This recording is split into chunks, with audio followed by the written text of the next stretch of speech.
Most people don't understand this, guys, that Gaza, the mothers, they send their kids off to die, and it's a joyous thing. They love death, okay? That's why Israel does them the favor of killing all of them, if you didn't know that. Whereas Israel, when they send their boys off to war, they are crying tears. Am Israel cry, okay? Am Gaza happy, but am Israel cry? And that's the difference. Literally, these mothers are demons, so that's why we have to do them all a favor, and they love death. So that's what most people don't understand. Of course, I say most people don't create AI cartoons to convince people that their side is right.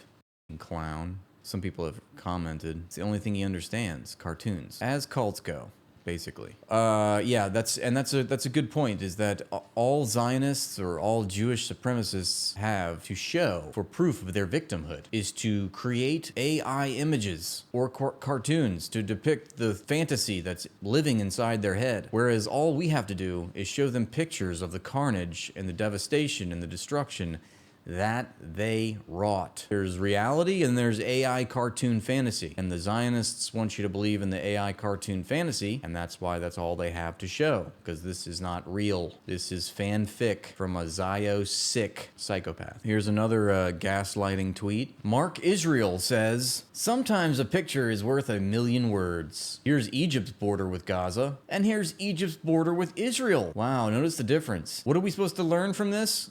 What does Mark Israel want our takeaway to be from looking at this picture? Not even Egypt will take them. Look at that. Gaza is so backward of a culture that they are quarantined off from Egypt because Egypt just does not like them. Nobody likes them. Why does nobody want them? It's because Palestinians don't deserve, obviously, to have their own country.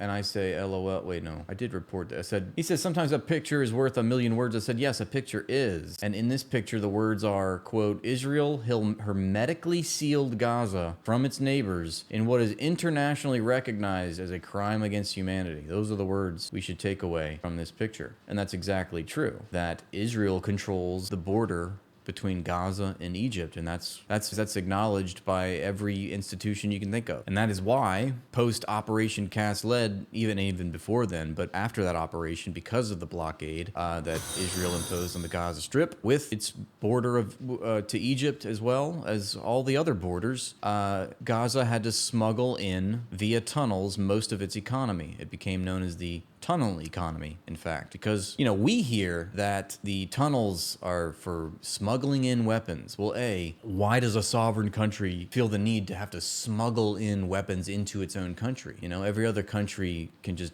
buy weapons on the open market. It's the free market, right? Why aren't they allowed to have weapons? Why can't they construct their own military bases if we acknowledge that under international law they are a sovereign people? Remember, the ICJ ruling in 2004 said, quote, they had to literally affirm it in writing. The Palestinian people do exist. That was the first premise of this ICJ advisory ruling in 2004, which was 21 years ago, right? And the first thing that they had to acknowledge was, look, these people exist, all right? And as a people, number two, they are, by law, afforded the right to self-determine in their national territory. The third thing, the ICJ ruling, was that their territorial unit is internationally recognized as the Gaza Strip, the West Bank, and East Jerusalem. So what am I trying to say? Well, it's acknowledged by the actual institutions that A, gave Israel the international birth certificate, and B, are in theory, tasked with administering international law and diplomacy. So those are what the institutions say. And like I was telling you, the tunnels that had to be burrowed underneath underneath the ground and going into Rafah from Egypt, were created because of this. Because of what you're seeing, because of the illegal siege. And like I said, we hear that it's all about the weapons, and I just told you about that's, well, why they need to smuggle weapons? Well, incidentally, that's not even true. I mean, yes, most of the weapons that they have in the Gaza Strip has to be smuggled, okay, because that's part of the resistance movement. But B, most of the things that are smuggled into the tunnel have nothing to do with weapons. They actually have to do with basic human survival needs like food, water, and clothing. And that's a majority of their economy. In fact, it used to be, before Operation Cast Lead in 2009, Israel accounted for 99% of Gaza's economy. What did that mean? It meant that if Gaza needed anything, it had to go to Israel. But Fast forward to Operation Cast Lead, and they tighten the noose around Gaza. They now give Gaza nothing. The blockade is completely choking them out of existence, and they are forced to build more tunnels. And so by 2009 or 2010 or somewhere in the early 2010s, that statistic has reversed. Now 99%